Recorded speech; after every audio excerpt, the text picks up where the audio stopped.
The people of Umuako village whispered about a certain land. It was a land covered with thick grasses, wild trees, and silence so heavy that even birds avoided perching there. Parents warned their children not to run across it, farmers never cleared it, and travelers always walked around it. They said it was cursed, but no one could tell the real story of who cursed it or why. They only grew up hearing the warnings passed down from their fathers and mothers. In that same village lived a man named Mr. Obi. He was not like other men in Umuako, who had large farmlands, healthy barns filled with yam, or goats roaming about their compounds. Obi was poor, not because he was lazy, but because life had dealt him a hard hand. He was the son of his father's second wife, and his stepmother never wanted him to inherit anything from his father.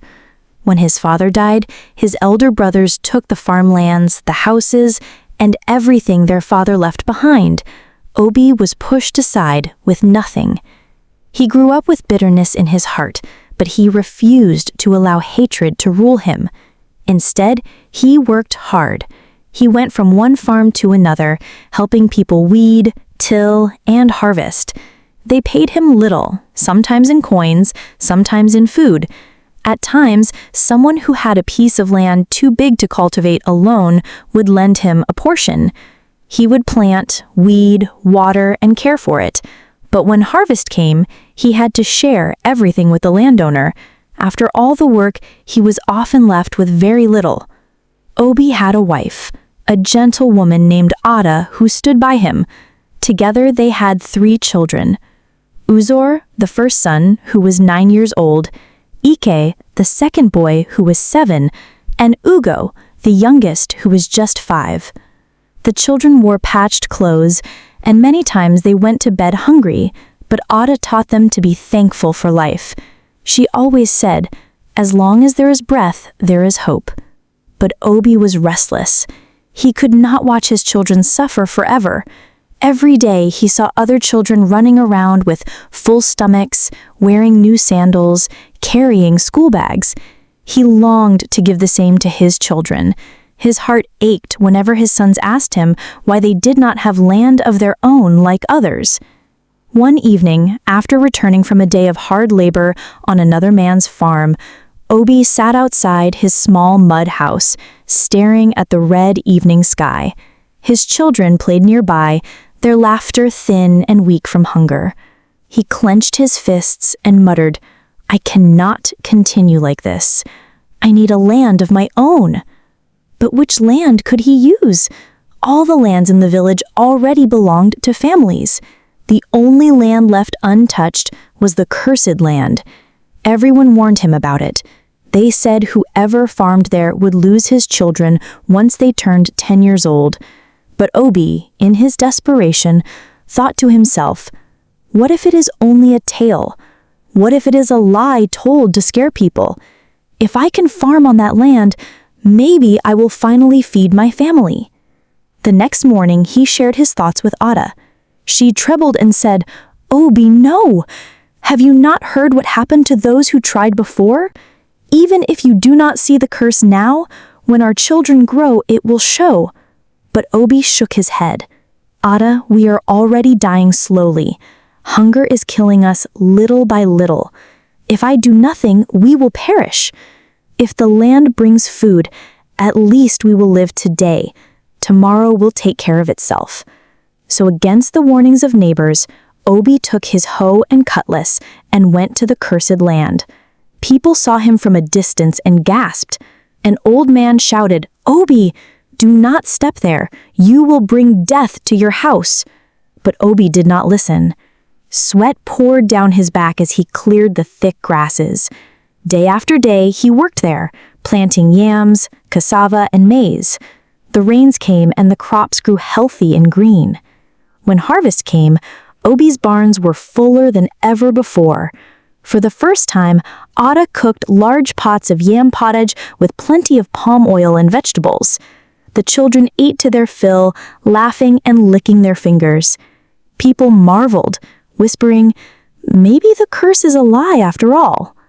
But then the day came that Uzor, the first son, turned 10. That morning he was full of life, running about the compound with his brothers. By evening, Uzor complained of chest pain. Before Ada could fetch water to cool him, the boy collapsed. They rushed him to the native healer, but nothing could be done. Uzor breathed his last before the moon rose. Ada wailed bitterly. Obi's chest felt as if a spear had pierced through. He remembered the warnings of the villagers. He remembered his wife's words. Still, he tried to convince himself it was only a sickness, only a coincidence. But deep inside, fear began to grow. 3 years passed, and Ike, his second son, turned 10. Just like his elder brother, Ike died suddenly, without sickness, without warning. The curse had shown itself again. Now Obi's heart was restless. Only one son remained, Ugo, who was 7. In just 3 years, he too would turn 10. Obi could not sit and wait for death to strike again. He began to move from one healer to another, searching for a way to break the curse. He spent the little he had, but no solution came. Some told him to sacrifice cows, others told him to travel to faraway shrines. Obi tried everything, but all failed. One night, as he slept in sorrow, he had a dream. In the dream, a voice whispered to him, "Go to a village called Anioma. There you will find your solution." Obi woke up sweating. He had never been to Anioma before, but he believed the dream was not ordinary. The next morning, he kissed his wife and son goodbye, carrying only a walking stick and a small bag of food. He set off on the long journey. The sun was hot, and the road was rough. At one point, he saw an old woman struggling to carry a heavy bundle of firewood on her head. She staggered and almost fell. Many people passed her by, ignoring her, but Obi stopped. He took the load from her and carried it all the way to her hut. The old woman looked at him with surprise. "Young man," she said in a trembling voice, "why did you help me? Others passed me by." Obi smiled weakly. "I cannot leave you to suffer. You are old. My mother too would want help if she were alive." The woman nodded slowly, her eyes glistening as if she saw something deeper than the surface. "You are not from this land, are you?" "No," Obi answered. "I come from Umuako. I'm on a mission to save my only surviving son." The old woman studied him for a long while. Then she whispered, "The gods brought you here. Do you know who I am?" Obi shook his head. She leaned closer and said, "I am a seer. It was not chance that made you stop to help me. Your pure heart has opened the way for you. Sit down, my son, for your story is about to change." Obi's heart pounded. Could this be the solution he had been searching for? And there, at the hut of the old woman in Anioma, Obi's journey to end the curse truly began. Obi sat on a low wooden stool inside the old woman's hut. The room was dimly lit, with bundles of herbs hanging from the ceiling and clay pots arranged neatly against the walls. The air smelled of dried leaves, smoke, and earth. The woman's eyes were deep and sharp, though her body was frail. She looked at Obi as if she could see beyond his flesh into his soul. "My son," she began in a voice both gentle and firm, "I know why you are here. Your journey is not hidden from me. You have lost 2 sons already, and you fear for the life of your last child." Obi's eyes widened. He had not told her anything yet, but she already knew. He clasped his hands together and said, "Yes, mother. I beg you, if there is any way to save Ugo, please help me. I cannot bury another child." His voice cracked, and tears welled in his eyes. The old woman closed her eyes for a moment, and then sighed deeply. "Before I help you, you must understand the story behind the curse. Only then will you know what you are dealing with." Obi leaned forward, listening intently. "Long ago," the old woman began, "that land where you now farm was not feared. It was once fertile ground where families planted yams, cassava, and maize. But one day, something happened that changed it forever.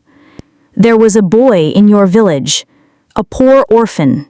His parents had died mysteriously, and people began to whisper that he was cursed. Because of that, no one wanted to care for him. He had no home, no family, no food. He survived by begging, and at times, stealing little things to fill his stomach. Obi frowned. He could already feel sorrow for the boy, though he did not yet know the full story. One afternoon, the old woman continued, this boy was hungry. He saw a mango tree on that land, its branches heavy with ripe fruits. He climbed to pluck some mangoes, hoping to eat and quench his hunger. But as he climbed higher, his foot slipped. He fell from the tree and landed hard on the ground. His ribs cracked, his legs broke, and he could no longer stand or walk. Obi's heart squeezed. He imagined a small boy lying helpless under the hot sun, crying for help. The villagers passed by, the woman said, shaking her head slowly, but instead of helping him, they mocked him. They said, "He has always been a thief. Let him suffer the reward of his crime." None of them stopped to lift him. None of them brought him food or water. For days, he lay there in pain, starving, thirsty, bleeding. The sun burned his skin by day, and the cold bit his body by night. And then, he died there, all alone. Obi covered his face with his hands. Ah, poor child. What a terrible way to die. The old woman's eyes grew darker as she spoke the next words. Before he gave up his last breath, the boy cursed the land. With his dying lips, he cried to the gods. He said, "Since the people of this land have refused to help me, since they called me cursed instead of helping my hunger, let this land carry my pain. Let no child of the one who owns it survive. And if any stranger farms on it, may his children and grandchildren die once they turn 10 years old, just as I die now at 10. Those were his final words. Afterward, he prayed to his chi to take his soul to a better place. The hut fell silent, except for the faint crackle of the fire. Obi was speechless. Now he understood why his sons had died once they turned 10. It was the curse of a broken orphan, abandoned by everyone. The old woman's voice softened. "My son, do you see now? The curse was not from wicked spirits, but from the pain of a child who was treated unjustly. People judged him for stealing, but never asked why he had to steal. If they had offered him help, if they had given him food, he would not have died that way. His words carried power, and the gods honored them." Obi nodded slowly, tears streaming down his face. "Mother, what a wicked thing people did. That boy only needed love. And now his pain has been passed down to punish others. What can I do to end it? Must my last son also die?" The old woman stretched her wrinkled hand and touched Obi's arm. "You are different. Not everyone would have stopped to help me on the road, but you did. You have suffered like that poor boy, rejected and left with nothing. Your pure heart has opened a path of mercy. The gods will not allow you to bury another child. But you must make peace with the spirit of the boy and with the gods." Obi leaned forward, eagerly. "Tell me what to do, and I will do it." The woman stood slowly, took a calabash from the shelf and placed it before him. Then she gave him instructions. "You will return to your village," she said. "When you reach that cursed land, you must first cry out with a pure heart. Ask the spirit of the boy to forgive the people of Umuako. Ask him to forgive you too for using the land without understanding his pain. Then you must kill a goat as a sacrifice to appease both the gods and the spirit. The blood of the goat will wash the land of sorrow." Obi nodded. "I will do it." The woman continued. After that, take palm oil, kola nuts, and yam, and leave them at the foot of the tree where the boy fell. That is where his curse began. Pour libation with palm wine, calling on the gods to cleanse the ground and free your family. She then reached into her wrapper and brought out a small, rusty key. It looked ordinary, but the way she held it made Obi feel it carried weight. This key, she said slowly, is not for any door you see with your eyes. After you make the sacrifice, go to the entrance of your village at midnight.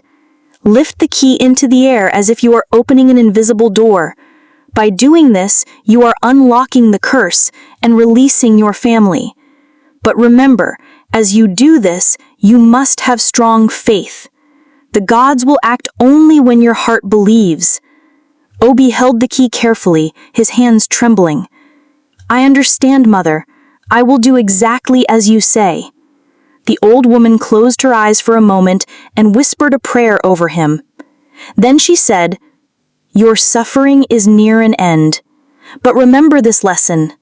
Never turn away from those in need. A little help can change a life. If your people had helped that orphan, there would have been no curse. Go now, and may the gods be with you. Obi knelt before her, his heart filled with both hope and fear.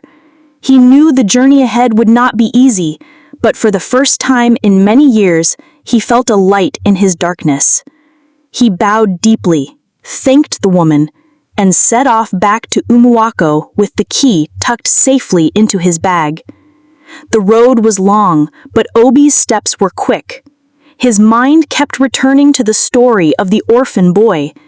Each time he thought of it, he swore in his heart that if he survived this trial, he would never allow another child to suffer hunger or loneliness if he could help it. At last, he reached the boundary of Umuako, weary but determined. He clutched the key tightly, knowing that the future of his only surviving son depended on the instructions of the old woman. The time of sacrifice and prayers was near. The moon hung low over Umuako village as Obi returned home. His wife Ada welcomed him with worried eyes, and little Ubo clung to his father's leg, asking questions. Obi smiled at his son, but his heart was heavy. He knew the child's life depended on what he was about to do. That night, after his family slept, Obi took his cutlass, a white goat, palm oil, kola nuts, yam, and a small jar of palm wine, just as the old woman had instructed. He set off toward the cursed land. The air was thick and silent, and the tall grasses brushed against his legs. The land looked even darker than he remembered, as if the spirit of the boy was watching him. When Obi reached the mango tree where the boy had once fallen, he dropped to his knees. His voice broke as he cried, "Oh, poor child, forgive us. Forgive this land. Forgive me. I did not know your pain. I did not know your story. If my fathers and my people failed you, I beg you to release us. Do not take my last son from me. Let your spirit find peace, and let my family live." His tears fell onto the soil. Then, with trembling hands, he sacrificed the goat. The blood sank into the earth, and Obi whispered, "May this blood wash away your pain. May the gods accept this offering." He placed the yam, kola nuts, and palm oil at the foot of the tree. Finally, he poured the palm wine on the ground, calling on the gods of the land to cleanse it. For a moment, the night was utterly still. Then, a breeze swept across the grass, cool and gentle, as if the land itself had sighed in relief. Obi felt the air on his arms rise. He whispered a final prayer, bowed his head, and left the offerings behind. He returned home quietly and waited for the second part of the instructions. The old woman had told him to use the key at the entrance of the village at midnight. That night, when the sky was black and the stars glittered, Obi walked to the boundary of Umuako. He held the small, rusty key tightly in his hand, His heart pounded. He remembered the woman's words. "It is not for a door you see with your eyes. Use it as if unlocking the air." Obi lifted the key. He closed his eyes and raised it before him, twisting it slowly as though opening an invisible door. As he did, he whispered, "By the mercy of the gods, by the tears of the orphan, by the prayers of my heart, I unlock this curse. Let it end here. Let my son live."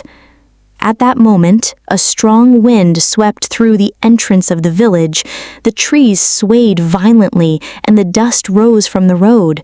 Obi's clothes fluttered as if unseen hands pulled at them. He stood firm, still holding the key. Then the wind calmed, and the night became silent again. The key in his hand felt warm, and for the first time his heart was filled with peace. He knew something had changed. The next morning, Obi told Ada everything. She wept and prayed, thanking the gods for mercy. Together, they waited for the seasons to pass. Obi did not return to the cursed land immediately.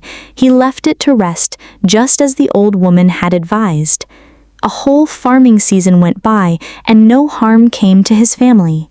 Then, when the time was right, Obi returned to the land. He cleared it, planted it again, and watched his crops grow. This time he did so with a lighter heart, knowing he had made peace. Seasons passed. His son Ugo grew stronger and brighter. Obi Ada watched nervously as the boy approached his 10th birthday. When the day came, Ada could hardly sleep the night before. She held her son close, afraid that death would come suddenly as it did for Uzor and Ike. But morning came, and Ugo opened his eyes, alive and smiling. That evening, the family celebrated with roasted yam and palm oil. Ada sang, and Obi's eyes filled with tears, not of sorrow, but of joy. The curse was broken. Years rolled on. Ugo became a young man, tall and hardworking. He went to school in the town, learned new skills, and later found good work in the city. He married a beautiful wife and had many children. Unlike his father, Ugo never knew hunger. He built strong houses for his parents, bought them fine clothes, and ensured they lived comfortably. Obi, once mocked as the poor man of Umuako, now sat proudly in front of his compound, surrounded by grandchildren. People who had once warned him about the cursed land now came to him for advice. The land that was feared became the most fertile in the village, and Obi's barns overflowed with yam, cassava, and maize. Yet Obi never forgot the story of the orphan boy. Whenever people came to him for food or help, he gave generously. He told his children and grandchildren, "Never turn away from someone in need. A little help can change a whole life." If our people had helped that boy, there would have never been a curse. And so, the family of Obi lived long, blessed lives. The curse that once threatened to destroy them became a lesson of mercy, kindness, and compassion. The land of Umuako, once feared, became fruitful again, and Obi's name was remembered not only as the man who broke the curse, but as the man who taught his people that kindness is greater than fear.